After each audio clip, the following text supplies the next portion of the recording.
Which year was this? 2012. 2012. Yeah. Then your journey there, 2012, you don't want to ask me where I was at that time. I do.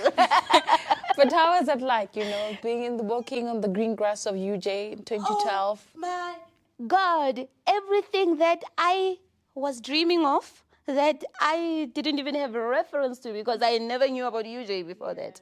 I had never even known about university itself. The first reference was Stakomagatu, Medunsa. It was not quite what I wanted. Or it was not the imagined big life I wanted. I wanted Harvard status, And I think UJ came close. Yeah.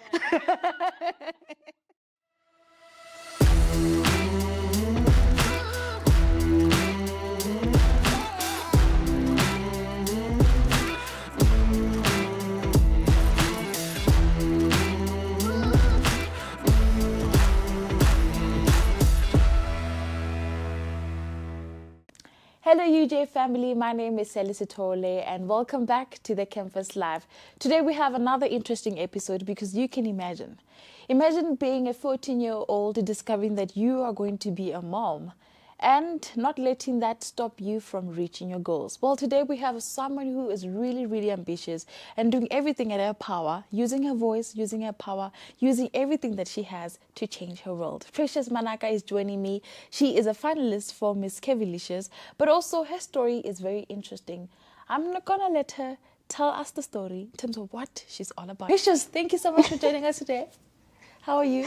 I'm good, Sally. How are you? I'm fantastic. You're looking beautiful. I like the black and white. Thank you. I think you must let the dress and the hemp stay here when you leave.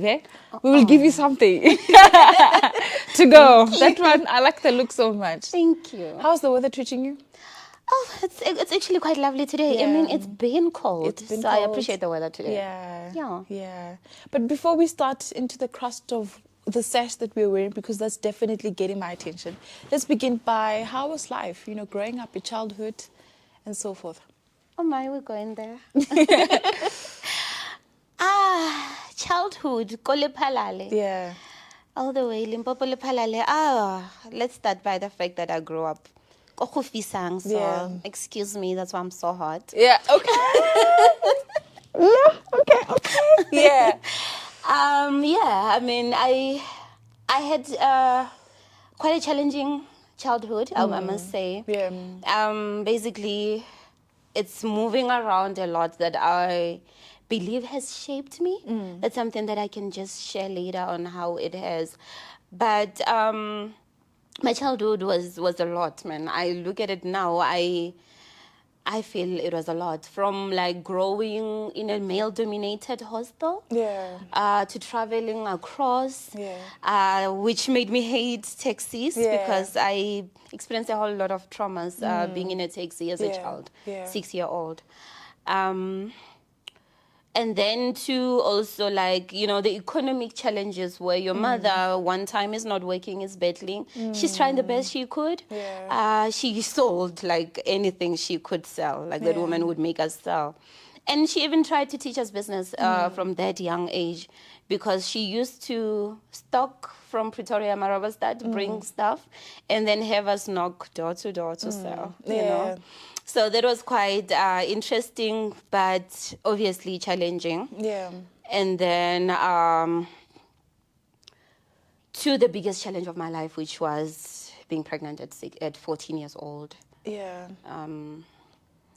So I believe for me that as much as I thought my life had ended then, having that child, my son, was actually like a start of my life from there. Just it's something that I only realize now. Yeah. But the stigma that comes with it, teenage pregnancy as well. The story in terms of like how you got pregnant, how were you viewed at school with your classmates, the people in the community, your family, extended family. How were they viewing you? Especially that you have both parents who were very supportive. So how did that stigma and the community view you after that? My God, it was hard. Yeah, it was hard. I feel I I built a new character. We can call it a thicker skin. Because from there, everything was just, you're doing a walk of shame every day. Yeah. You know, because you are a child of a nurse. Yeah. Who's basically an example, who teaches other kids that they should learn about birth control.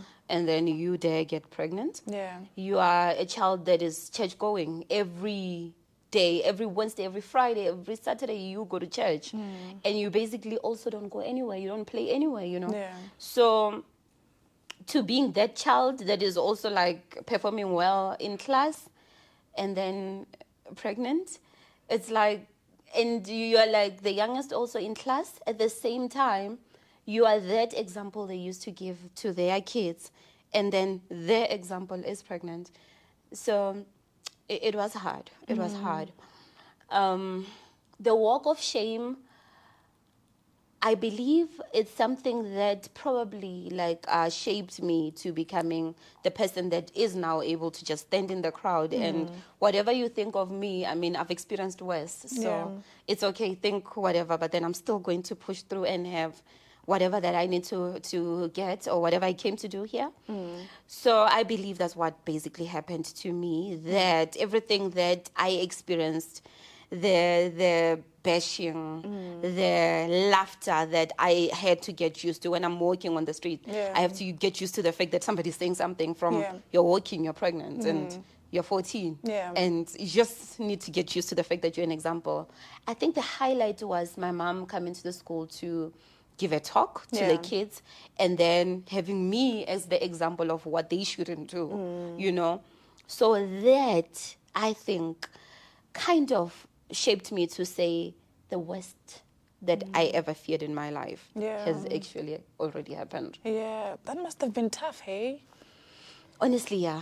Yeah. You know, I think when I started feeling like I'm beginning to achieve things that I thought were impossible. I mean, remember the day I was going to give birth, I basically thought there was the last day that I had on earth because I was just so terrified. Yeah. I didn't know what to expect.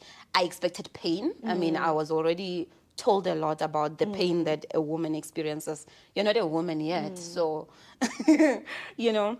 So for me, it meant I died the day that I was going to give birth. Luckily, it was not the heavy pain that I would have experienced if I went to a normal labor ward.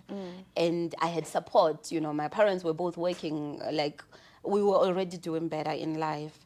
And we had the luxury of choosing a date that you're going to give birth, cesarean section, you know.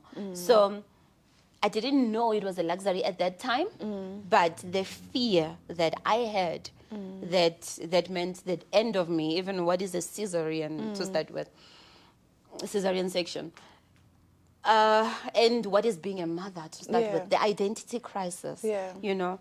So I feel like a whole lot, like my childhood was just, it was a lot. It was a lot. But you still, after giving birth, you didn't stop going to school. You continued with school, right? I got lucky. Yeah. My school had the rule that you don't miss 10 days of school. So a blessing of some sort. So what happens if you miss 10 days of school? You're out of school. Stay home. Okay. Yeah, being expelled. That was the rule. So at least I didn't miss 10 days of school. I missed 9. Yeah, almost. Just a day. I missed 9. Yeah. So how it happened, it was by some really by luck. My child was born during school, like April. April has like a number of holidays. You know, it's your Good Friday, it's your, so those number of holidays. Yeah. I got like saved by that because at least they were factored in, and then instead of it being counted as a day that I was absent, it was a holiday. Oh, yeah, fantastic. Yeah, and you carried on. You finished your school. You went to high school. Yeah, I didn't know that was actually going to happen. Yeah. But yeah, how was the experience like? You know, being a high school student but being a mother at that time. Oh my God. It was hard. Yeah. The hardest part was being in my my area, like being in Lephalale, where you are known for basically what happened and being the vision that's pregnant, because I was a vision when I got pregnant. Like it was that one time kind of thing. So that defining you, and then now moving to a new school where you are thinking you're gonna have a new lease at life, a new life, you know, to still having to tell the whole class that you are my mother, like. So I believe like it was actually quite challenging because I wanted to run from it. I wanted to run away from it. I wanted to not be looked at as this bad person, this bad child, because for you to be pregnant at 14, that means you're really naughty. That means you really like adult stuff. That means, you know, so it was quite challenging. And then, but you did well, I assume? Yeah, I didn't struggle in terms of the school curriculum at all. I think it's only mathematics that was ever a challenge in my life, but mathematics and science. But I didn't struggle. And then the only struggle was the lack of sleep, obviously, because you get home, you're a mother, the child cries at whatever time. And then you have a test and you still need to breastfeed, be a mother. That was hard. Yeah. But there was something in my head that told me that for as long as I'm allowed to go to school, that means there's a better tomorrow. Somehow, you know. I had dropped the ball, yes. My parents had promised me that when I turn 21, they're going to buy me a car if I'm still a virgin. Yeah. So now that I've disappointed them because I gave in to the pressure, I'm saying I gave in to the pressure as if I just went one day and decided to give my virginity. But because I was so afraid of the person who became my baby daddy, my child's father, because I was so afraid of him, I made the choice to give him my virginity so that he can stop beating me, because he used to wait up for me after school, you know. So I made a choice to say, maybe the car, I'll get it, you know, whenever. But right now, I wanted to be free. But the trading of that freedom led me to being a mother. So as much as I had disappointed them, I still felt like I could still get my own car when I turned 21, you know. So I got a new push where I wanted to prove to everybody that basically speaks about me, to everybody that sees me as this bad child, as much as I owned it and took it because I didn't have a choice. I had a point to prove from there. So I think I proved the point. Yeah. Yeah. So how was the journey like transitioning then from high school to university? Well, what a blessing that everything else in my life was challenging. Because I hated boys so much. Yeah. I competed with them and I made sure I get good grades. So the getting good grades, I'll say, saved me. Because, hey, girl, I'm coming from real poverty. Like, the going to Polokwane and staying there with my grandma, there was real poverty there. Yeah. Like the type of poverty where you would pretend that you like eating one sweet for lunch. Pretend, because there's basically nothing that you could eat. My brother and I stayed with my brother because I couldn't really afford to travel to my grandma every time. So we relied on feeding scheme, you know, like this feeding scheme that they fed them at school. We didn't get it in high school. They got it in primary school. So he would bring it home. We would have that as dinner. So that challenge of poverty and period poverty, because you can imagine if you don't have food, how do you have pets? You know, those challenges, those hectic ones, I feel they led me here. We're now being at UJ. So the transition from like the high school to university, I'll say seamless because of grades. Okay. Except because I didn't know what I wanted to study, what course I wanted to pursue. Yeah. The focus was on getting a good grade and go somewhere where I can have a new life. Yeah. I didn't actually focus on what do I want to be, you know. So mentally, psychologically, I think the challenge was just tough, but it was smooth in terms of now I have the grades that allows me to get into university. So I'm right at the door, but what am I going to do at university? So that's the challenging part. So because of not knowing what I wanted to study, I ended up having to upgrade, like polish up my mathematics and science, which really didn't end up working for me because I didn't do anything with them. Yeah. So now I look at it and I'm like, it's because you really didn't know what you wanted to do with your life. And I think that's a common challenge. It's a common challenge. So that not knowing what I wanted to study to being there at it was Medunsa at the time. They call it Sefako Magatu. So basically I went there because I could at least please my parents and follow on my dad's journey, on my mom's journey of being a nurse, then be her boss and basically do medicine. Yeah. I wasn't accepted because my maths was not, it was not great. So I upgraded my maths and science, and then I still thought maybe I could still make my dad happy and do mining engineering. Yeah. So I applied at vets because I didn't want to be in Pretoria. I felt Pretoria was small for my imagined big life that I wanted. Yeah. Big city life. So to answer your question, my transition itself was also not quite smooth because I didn't know what I wanted to study. Yeah. Yeah. But then eventually you got to UJ's? Yeah, because there's a smart person who told me that, as much as you really don't know what you want to study, but you want to be in university. So get to the door. How do you get to the door? Let's study the APS scores. Yeah.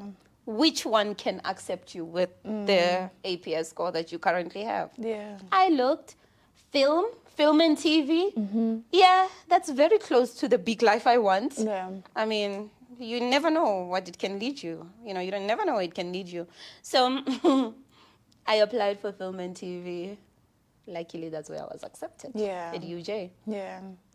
Which year was this? 2012. 2012. Yeah. Then your journey there, 2012, you don't want to ask me where I was at that time. I do. But how was that like, walking on the green grass of UJ in 2012? Oh my God. Everything that I was dreaming of that I didn't even have a reference to because I never knew about UJ before that. I had never even known about university itself. The first reference was Sefako Magatu, Medunsa. It was not quite what I wanted. Or it was not the imagined big life I wanted. I wanted Harvard status, And I think UJ pre came close. Yeah. Even vets, because I went and tried to get into vets. And then, I got to, that's where I met AKA, hey? The first day, it was like, the first day I went there to apply, there he was, And then it was basically telling me that there's so many possibilities of who I could become. Yeah. Remember, I didn't really have reference. Yeah. Interesting. But then your time at the university, where you were not just studying, but you were busy with other projects. I know that you were a tutor, but what else were you involved in?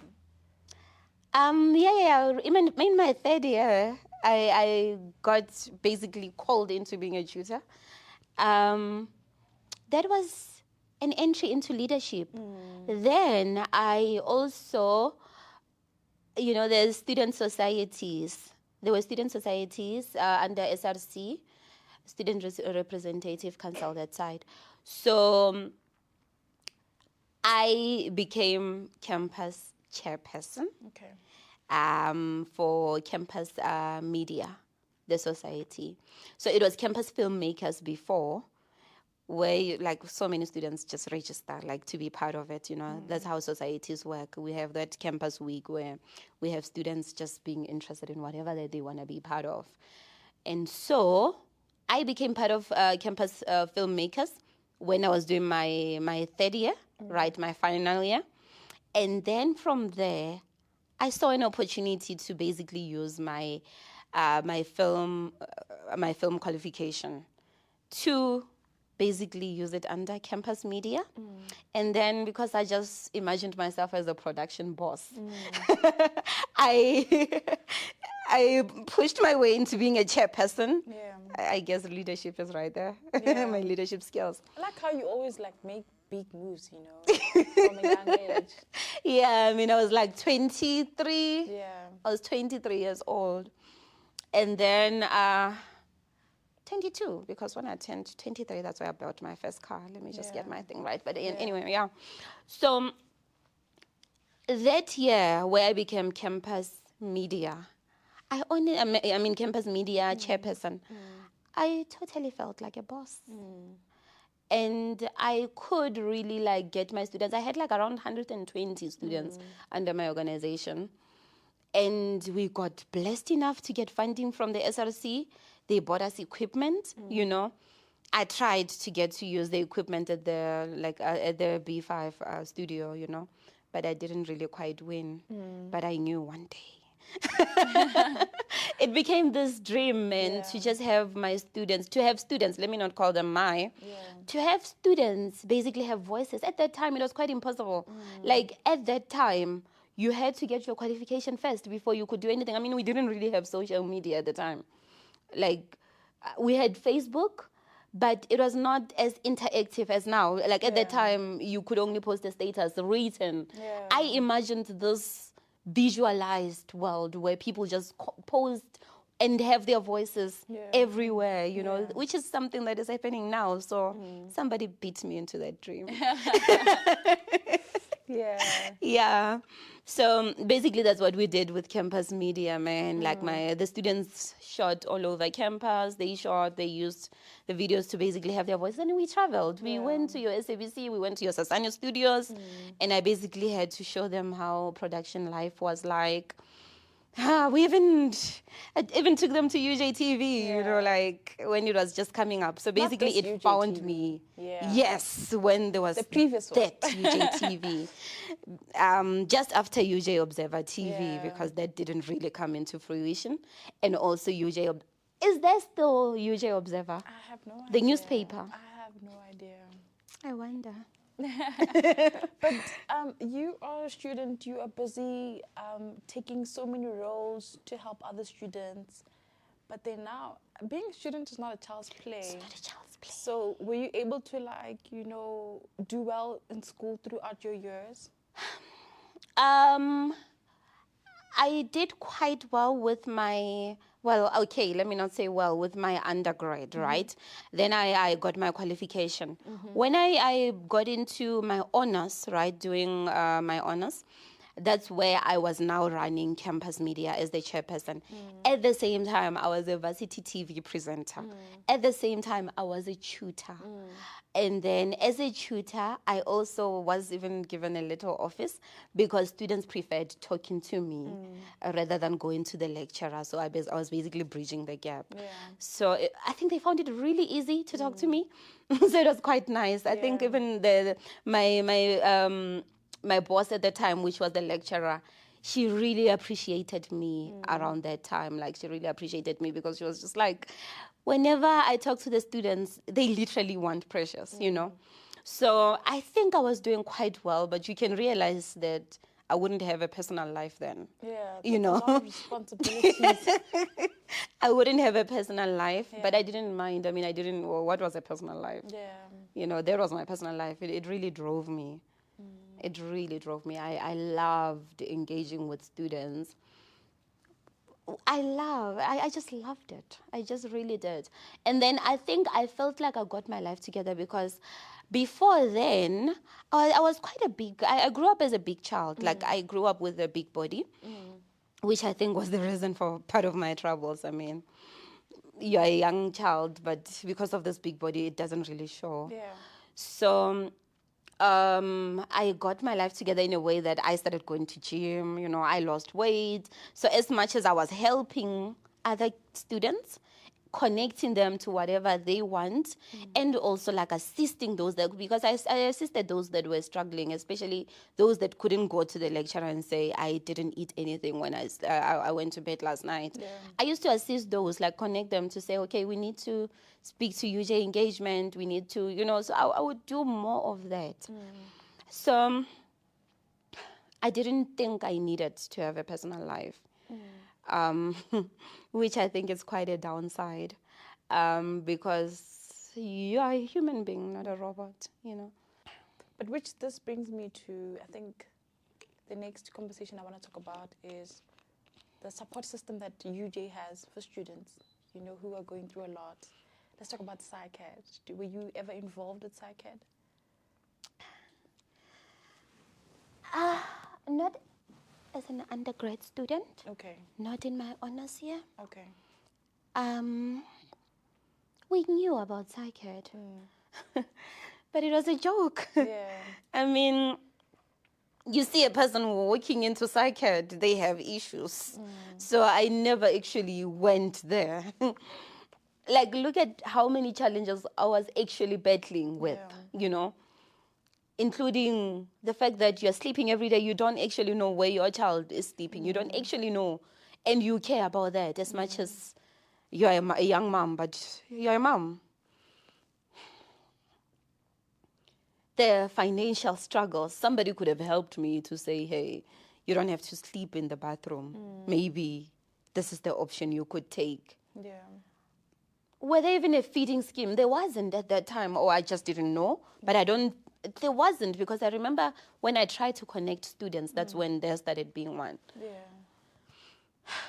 So maybe if I actually used the service because it was there, I could have saved myself. Yeah. I could have even shared the information earlier than the university finding out late about probably the children or the students that are battling. So even that, taking a role of making myself an unqualified therapist as a tutor, if the students didn't feel like going into psych ed was something that showed like that there's something wrong with them. Maybe if they didn't believe that, they wouldn't have made me the reference point. They would have easily went there. Yeah. But I was easier to talk to from that point, because you went to see your tutor, even though you are crying throughout about your personal life. Yeah. There's no stigma that can follow you, and anyone can say you're a crazy person. But the moment you walk into psych ed, there's something wrong with you, and nobody wants to walk around campus having been looked at and seen going in there, and now seen as there's something wrong with them. Yeah. That's not good for your street cred. Yeah, that's true. But with your experience with psych ed, did you get some help after engaging with psych ed? Yeah. It took basically, I mean, remember I graduated, right? Got my life together. Because of being that overachiever, I mean, I had planned my life. At age 21, I'm graduating. First belt, there I was. Second belt, age 22, there I was. Age 23, first job, there I was. Everything on everything that I wanted to achieve, I achieved it. First car at 23, there I was. So I had my life all together, and now the next one that was on the pipeline was marriage at 25. Yeah, an overachiever went and got that. Yeah. All right. That was the biggest challenge of my life, especially combined with losing my job. Now facing real financial struggles. Yeah. To basically now you are back where you used to. survive. You used to live on survival mode. So automatically my mind was reminding me, Joburg, Joburg, Joburg. Basically, I've survived in Joburg. So suddenly I was now surviving. But now, with a new identity crisis, now I'm learning how to be a married woman. And now I got even my second child pregnant. And ideally, according to how I had lined up my life, I was at the finish line, you know. When I was age 25, finished. You can now give me the belt. I've achieved everything I ever wanted in life. To the reality check after that. What happens after marriage? After that, everything. Let's just say I learned my first panic attack. That's when suddenly I learned there's a panic attack and a mental breakdown. And basically now you're looking for a safety net. It's either, I had two options. It's either I get enrolled back into UJ or I get signed into Vescopis. And then I needed a break, basically. So it was either Vescopis or school. Which one? So if I didn't get the letter that I was accepted into university, and I now suddenly did things right and applied for res, and that I got a student residence. So if I didn't get that, I think, it was going to be Vescopis. So because I knew Vescopis was an option, psych ed didn't look bad, you know? So I want to reference back to the whole of undergrad, not having one day walked into psych ed, to only after you've just experienced the worst of the worst in life, COVID. Because I tried to run my company. I didn't share that I have a company. Okay, boss lady. Yes. I didn't share that. That's my, the application back to UJ was actually after realizing that being unemployed and now not having an option to run your company because lockdown, where now how do you survive, you know? So I believe so many people, I actually recall that so many people battled mentally. But for me, it took all that to now suddenly walk into that door. And to answer your question, that's how I'm actually sitting here with you today. That's psych ed. Psych ed did that for me. Because if I didn't take the option to actually accept the help and actually go in, find a proper therapist that I found, shout out Caroline at the psych ed. Oh my God, she saved my life because she's been with me to date since 2022, you know? Fine, in 2022, I was still in denial. Like, it's just financial struggles that are like related to COVID. COVID is passing, right? Suddenly you can see the levels are dropping. We are now losing our masks. We are getting back into reality. So at that time, I thought the psych ed journey was just temporary. And I literally went there. I was not even serious about it. Like, I walked in and I came to do my check-in. How are you? Fine. Like, I didn't really take it in.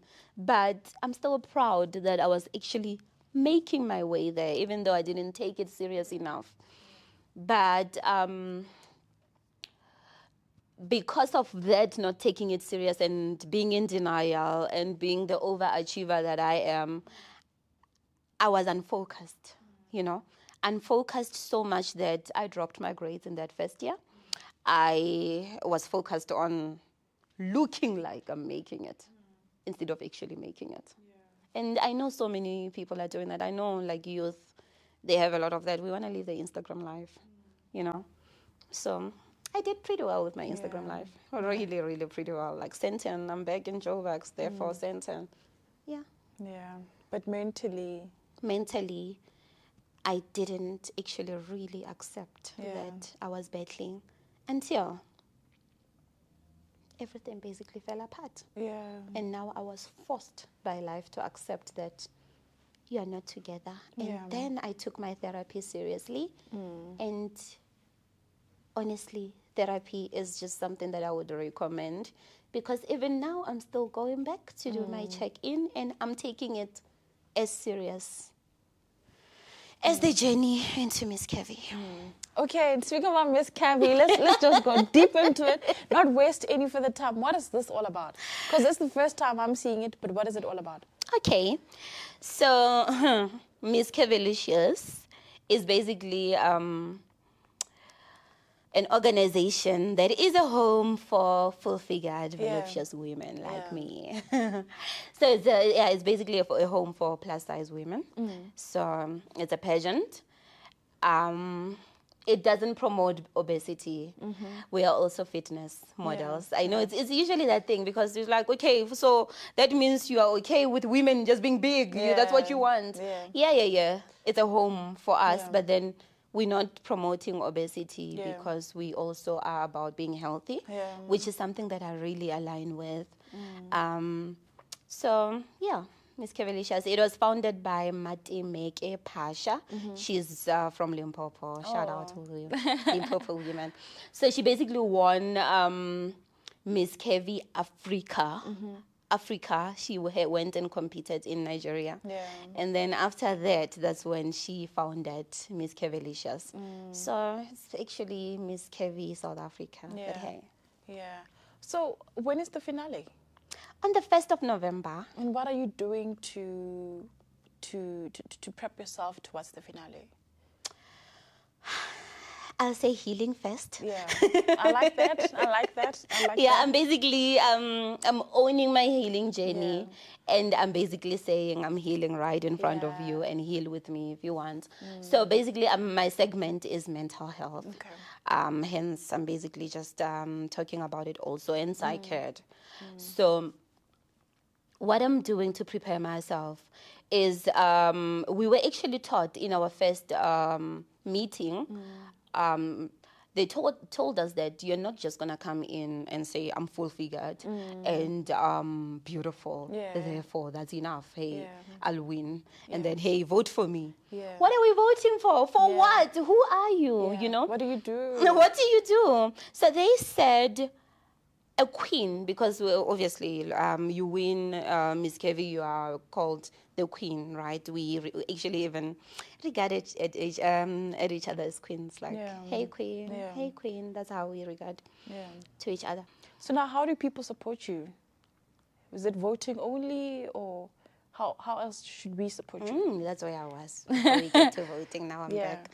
Okay, so our leader basically says a queen is a queen by what she does. Like, how re motho ke kgoshigadi, ke mosadi, o bona ka matsogo, ka mediro ya gagwe. Yeah.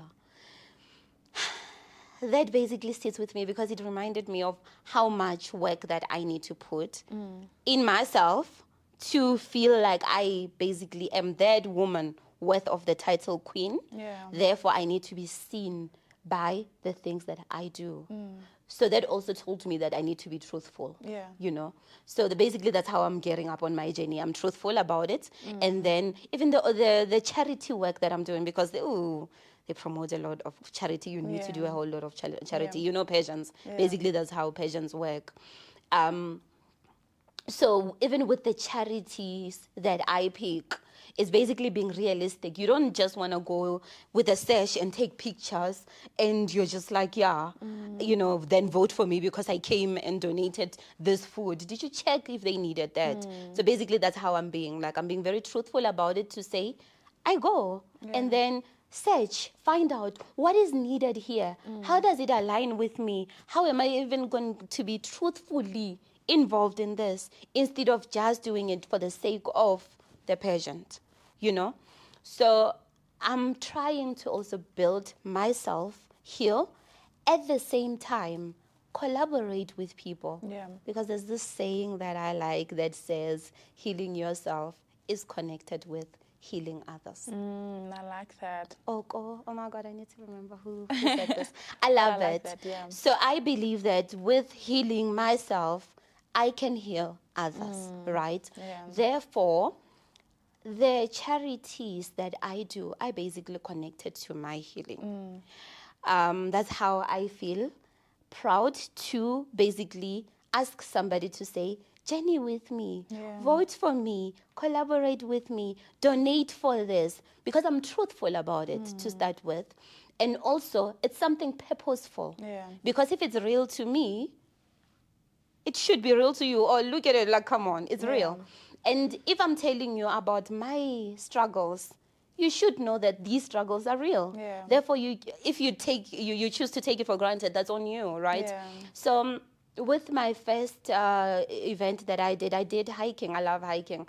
I actually, because of my own body battles, Yeah. body issues, I try to also work out, you know. So I like hiking. Yeah. So I do hike for mental fitness. So I combined mental health and fitness, mental fitness. Yeah.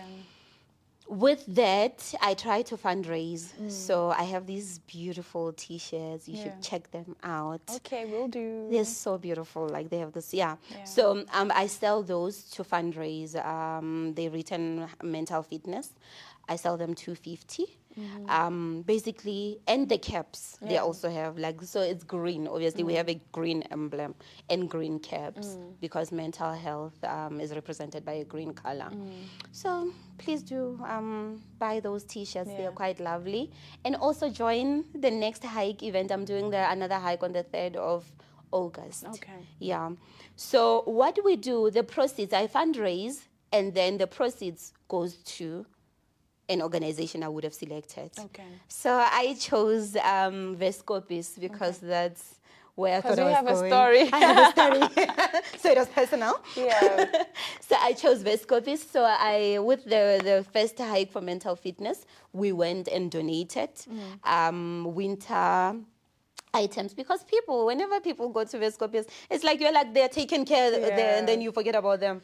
I don't know why we're like this, but please check on your people. Yeah. Please check on your people. So I went to visit first because I was like, okay, let me check my room. Where would I have been here? Yeah. You know, because I was almost here. Yeah. So I went and checked and asked questions and, you know, did few consultations.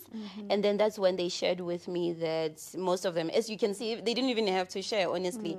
As you walk in, you can see that it's cold, but you'll see somebody walking on the floor, barefooted, you know. And then you see if they're wearing a shoe, it's this torn shoe, it's probably whatever they came in when they came, or unsimilar socks, because maybe when they were bringing them there, they had to fight them or however way. So I found that, okay, they're struggling with, obviously, winter items. Yeah. And then the second thing I saw was toiletries. Yeah. There was this one lady who kept on saying, I feel like I'm stinking. So you think people that are battling with mental health, they don't feel, they don't think, they don't, you know. Yeah. So I realized that there was also this poverty around sanitary items. Yeah. So we went and bought those items and donated them. Oh. Yeah, Fantastic. so with the next one, I'm doing matriculants. Okay. I'm also targeting that because I know the battles that also matriculants are struggling, which is also personal to me because I didn't know what I wanted to study. Basically, because I have that thing that I want to protect somebody else from going through what I went through. Yeah. So I basically want to do a check-in with matriculants and then you can come through. Let's just check on them. Like, don't you want to be like me and be a presenter? Let's just check on these students. So that's what I'm aiming on doing next. Yeah. So with the hike for mental fitness that I'll do, the proceeds will go to journeying with matriculants. Yeah. So I'm just hoping to just keep going with that. Yeah. Precious, your story is super amazing. I've learned so much about you. The journey has not been easy, but you soldiered on. Listen, you soldiered on.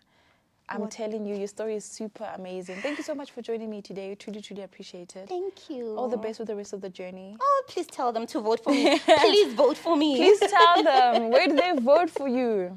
Please vote for me. If you don't want to hear from me, please hear it from her. Please vote for me.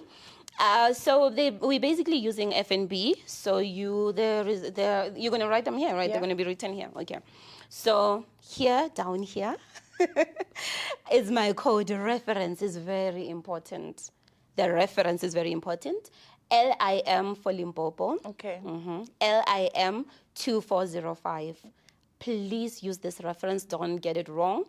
Use it as a reference as you put the account number. And then it starts from 40 Rand. You would have given me 20 Rand actually, 20 Yeah. Rand. You would have given me 4 votes, Yeah. with 20 Rand. Yeah. And then you can just be nice, extra nice, and just 200 votes, Yeah. with a 500. Yeah. I know I'm being ambitious, but something, please vote for me. Yeah. No, I am definitely sure that my UJ family, our UJ family will definitely vote for you. Come on now. Precious, thank you so much for joining us today. We truly, truly appreciate it. We're wishing you all the best for the 1st of November. I know and I hope that you will be killing it there on that stage. I cannot wait. Yeah. All right, ladies and gentlemen, this is where we leave it for today's episode. Until I see you next time on the Campus Live, goodbye.